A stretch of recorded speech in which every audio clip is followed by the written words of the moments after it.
The sky was pale gold when Jacob Reed stepped out of his farmhouse that morning. The air smelled of dry earth and distant rain. He stretched his sore back and looked at the wide land around him. His fields were quiet, the corn rose thin and the fences leaning like tired old men.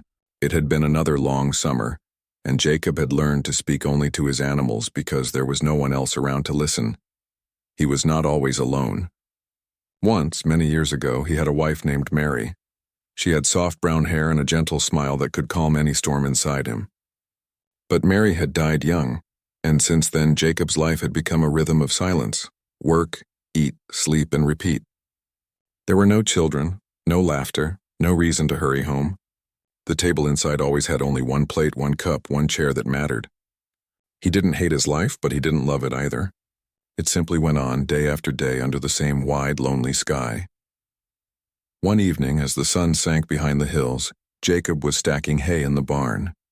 He was thinking about how quiet the night would be again when his dog, Rusty, started barking near the far fence. The old dog didn't bark unless something was wrong. Jacob grabbed his lantern and walked across the dry field, his boots crunching softly on the ground. When he reached the edge of his land, the light from his lantern fell on something that made him stop cold. There, lying near the fence, was a woman. Her skin was brown like the desert earth, her hair long and black, tangled with dust and dry grass. Her clothes were torn and her feet bare. She looked so weak that for a moment Jacob thought she was dead. But then she moved slightly, trying to lift her head. Her lips were cracked and her voice came out as a faint whisper he could barely hear. Jacob knelt beside her. "Ma'am, can you hear me?" he asked softly. She tried to speak again, but no sound came. He saw fear in her eyes, as if she expected him to harm her.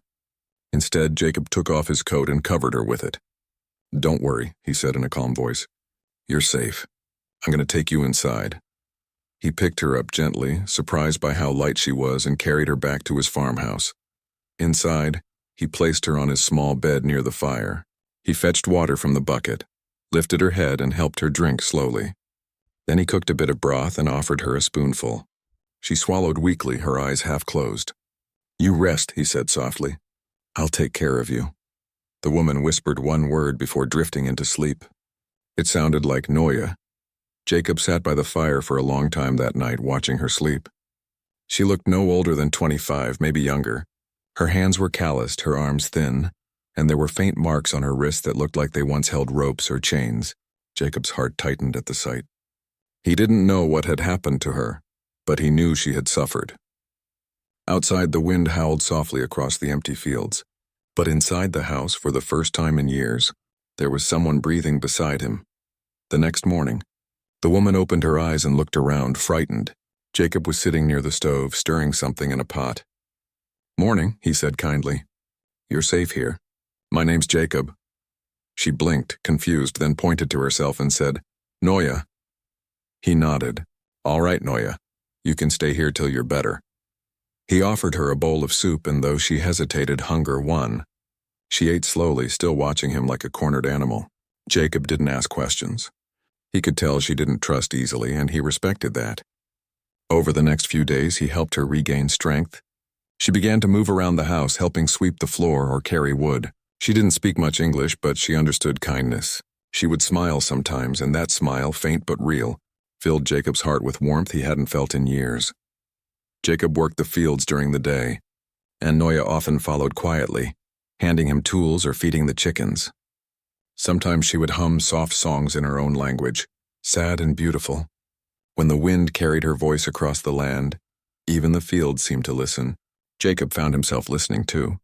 It reminded him that life could still hold music, even after years of silence. One afternoon, Jacob came back from the far fence and saw Noya sitting by the porch, mending one of his torn shirts.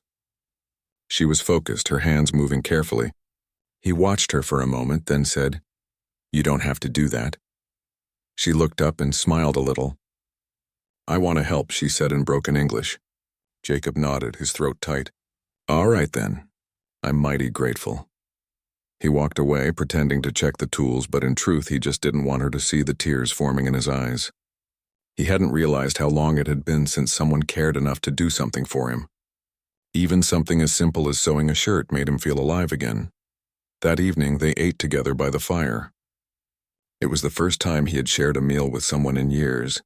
The sound of spoons against bowls, the faint crackle of firewood, the way Noya smiled shyly when Rusty begged for food, all of it made the room feel warmer. Jacob thought, maybe this house isn't as empty as it used to be. Days turned into weeks. Noya gained strength and began tending the small garden beside the barn. She taught Jacob a few words in Apache, and he taught her how to plant corn in straight lines. When she laughed, it was soft and sudden, like sunshine breaking through clouds. He found himself doing small things just to make her laugh, tripping on a bucket or pretending to argue with Dusty the horse. It wasn't much, but it was something beautiful and human. Then one afternoon, 2 riders appeared on the road.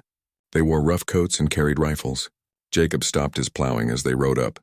One of them, a tall man with a scar on his cheek, called out, "You seen an Apache woman around here? Escaped from down south. There's a reward for bringing her back." Jacob's heart pounded, but he kept his voice steady. "No, can't say I have," he replied, keeping his eyes cold and firm. The man stared at him for a long moment, then spat on the ground. "Well, if you see her, best tell us. Wouldn't want trouble finding you." Then they turned their horses and rode away. When they were gone, Jacob's hands were shaking. He went back to the house and found Noya sitting near the window, fear written across her face. "They're looking for you," he said softly. She nodded, tears forming in her eyes. Jacob knelt beside her. "You don't need to be afraid anymore. You're safe here. This land is mine, and no one comes here without going through me first." Noya looked at him for a long time, then slowly reached out and touched his rough hand. Her touch was soft, uncertain, but it carried warmth that sank deep into him. Jacob felt something stir inside, something he had forgotten long ago. Not love yet, but something close. A quiet peace. He didn't pull his hand away. That night, while the rain fell gently on the roof, Jacob lay awake listening to the sound of her quiet breathing from the next room. It was strange how that small sound could make the house feel whole. He realized he wasn't alone anymore. For years he had lived like a ghost on his own land, but now there was life again, laughter, warmth, and the touch of another soul under his roof. The next morning, he found Noya outside feeding the chickens, her long hair loose in the morning light. She turned when she heard him, and for the first time she smiled without fear. Jacob smiled back. Neither spoke. They didn't need words. The silence between them was no longer empty. It was peaceful, filled with understanding. But Jacob also knew peace like this could be fragile. Somewhere out there, those riders might come back. And if they did, he would have to make a choice, or to hide or to fight. He looked at Noya again, her soft smile, her calm eyes, and he knew what his choice would be. For her, he would stand his ground. And for the first time in many lonely years, Jacob Reed didn't dread the coming night. The wind blew cold across the valley as Jacob stepped out of the barn that evening. The sky was heavy with gray clouds, and the air smelled like rain again. He looked at the fields that Noya had helped him plant. Rows of corn were rising green and proud, and for the first time in years the land looked alive. Jacob smiled faintly. He could still hear her humming from the porch, a soft tune that always made him forget the weight of his years. It had been nearly a month since the riders came looking for her. Since that day, Jacob kept his rifle near the door and his horse saddled just in case. But the men never returned. He hoped maybe they had given up or forgotten. Noya didn't talk about her past much, though he could tell she still had nightmares. Sometimes, late at night, she would wake with a gasp and whisper words in her language that Jacob couldn't understand. He would just sit quietly nearby until she calmed down, and then she would fall back asleep. He never asked questions. All he wanted was to make her feel safe. Life slowly found a rhythm between them. Jacob worked the fields while Noya tended the garden, milked the cow, and cooked simple meals. In the evenings, they sat by the fire talking about little things, the stars, the animals, or the weather. Noya learned more English each day, and Jacob picked up a few Apache words. They laughed sometimes when he said them wrong. It wasn't loud laughter, but gentle and real, and it warmed the whole house. One night, Jacob brought home a small mirror from town. "For you," he said shyly, placing it on the table. Noya looked at it, then at him. "Why?" she asked softly. "Because everyone should have one," he said, "so you can see how the sun smiles back at you." She blushed faintly, her eyes glistening. It had been a long time since anyone had spoken to her kindly like that. As the weeks passed, Jacob found himself looking forward to every morning. The loneliness that once followed him like a shadow began to fade. The farmhouse felt alive again. The smell of stew, the sound of Noya sweeping the porch, the warmth of her quiet laughter. He had never thought he would know peace again, but now it lived beside him. Then one evening, while they were bringing in firewood, Jacob saw a thin line of dust rising from the south road. His heart sank. Riders. He put down the wood and squinted. There were two of them, the same men who had come weeks before. Their horses moved fast, and the glint of rifles was clear in the setting sun. "Noya," he said quickly, "go inside." She froze, fear flashing across her face. "It's them," she whispered. "Yes," Jacob said, "but you stay calm. You trust me." He stepped inside, grabbed his rifle, and stood by the porch. When the riders stopped a few yards away, the man with the scar grinned coldly. "Evenin', farmer," he said. "Heard you been keeping company with an Apache woman. Seems she fits the one we're looking for." Jacob didn't move. "Ain't no prisoners here," he said firmly. "You got the wrong place." The man spat in the dirt. "Don't lie, old man. We saw her fetching water near your barn. She's worth money. Hand her over and we'll ride away peaceful." Noya stood just inside the doorway, trembling. Jacob saw her eyes and the fear in them, and something inside him hardened. "You ain't taking her," he said. "She's free now. You'll turn around and go." The second man laughed. "You're crazy, farmer. She's just property." Those words made Jacob's hand tighten on the rifle. "Not anymore," he said quietly. "Now she's under my roof. That means she's under my protection." The riders glanced at each other, then stepped down from their horses. "Suit yourself," the scarred one said. "But don't say we didn't warn you." They took a step forward. Jacob raised his rifle, not shaking, just steady as stone. The men froze, reading the look in his eyes. He wasn't bluffing. For a long moment, the wind was the only sound. Then the scarred man cursed under his breath. "Fine," he growled. "Keep your little squaw, but the next time we ride through, we won't be asking nice." They turned their horses and rode off into the dust. Jacob watched them disappear before lowering his gun. When he turned around, Noya was standing in the doorway, her eyes wet. "You could have died," she whispered. "Maybe," Jacob said softly. "But some things are worth standing for." She stepped closer, her hands trembling. "Why you help me?" she asked. "Because no one helped me when I lost everything," he said. "And because you don't deserve to be hunted like an animal." Noya's eyes filled with tears. She reached up slowly and touched his face with both hands. It was the first time she had ever done that. Jacob didn't move. He felt the warmth of her hands and saw the gratitude in her eyes. In that quiet moment, nothing else mattered. Not the riders, not the danger, not the world outside. Only the two of them, standing together in the fading light. That night it rained again. Thunder rolled over the hills and the wind howled through the trees. Jacob sat by the fire while Noya sewed one of his shirts. After a while, she looked up and said softly, "You good man, Jacob. My people say spirits send brave heart to lost soul.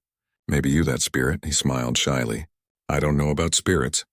I just know I don't want you gone." The next morning, the rain stopped and sunlight broke through the clouds. Noya went outside barefoot, laughing as she felt the wet grass between her toes. Jacob stood on the porch watching her with quiet joy. He realized that his land no longer felt empty. Her presence had filled it with life again, with sound, color, and hope. He had forgotten what it meant to wake up and feel thankful. Now every day felt like a gift. As summer turned to fall, the two worked side by side, building a new fence, planting late crops, and repairing the roof. Neighbors began to notice, and one of them, an old friend named Bill, came to visit. When he saw Noya cooking by the fire, he looked surprised but said nothing. Later, when he and Jacob sat outside, Bill said, "You sure about this, Jake? Folks might talk." Jacob looked at the field where Noya was hanging clothes to dry. "Let 'em talk," he said simply. "She's kind, and she's earned her place here." By winter, they had settled into something that felt like a quiet partnership. Jacob would wake early to split wood, and Noya would make coffee and bread. They spoke more easily now, half in English, half in her words. Sometimes they would sit by the fire in silence, watching the flames dance, and though neither had spoken the word, they both knew that something deeper had grown between them, something that didn't need to be named. One cold evening, snow began to fall. The world outside turned white, soft, and silent. Noya stood by the window watching it with wonder. "Never see snow before," she said. Jacob smiled. "It's beautiful, isn't it?" She nodded. "Like skies and white feathers." Then she looked at him and said softly, "I no go. I stay here. If you want." Jacob's throat tightened. "I want," he said simply. "You've made this place a home again." Noya stepped closer, her eyes shining in the firelight. "Then this my home too." They stood together by the window, watching the snow cover the land like a blanket of peace. The years of loneliness, pain, and fear slowly melted away. There were no more chains, no more running, only two souls who had found comfort in each other's silence. When spring came, the fields bloomed brighter than ever. Neighbors saw the farmer and the Apache woman working side by side, and though some whispered, most just nodded quietly. They could see the peace between them, and that was enough.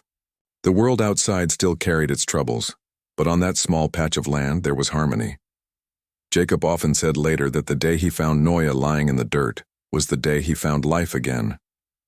And Noya, when asked why she stayed, would smile softly and say, "Because he gave me back my heart." And so the lonely farmer who once forgot what a woman's touch felt like learned that sometimes love doesn't come with grand words or promises. It comes quietly in kindness and shared meals and the sound of another heartbeat beside the fire. And once found, it changes everything forever.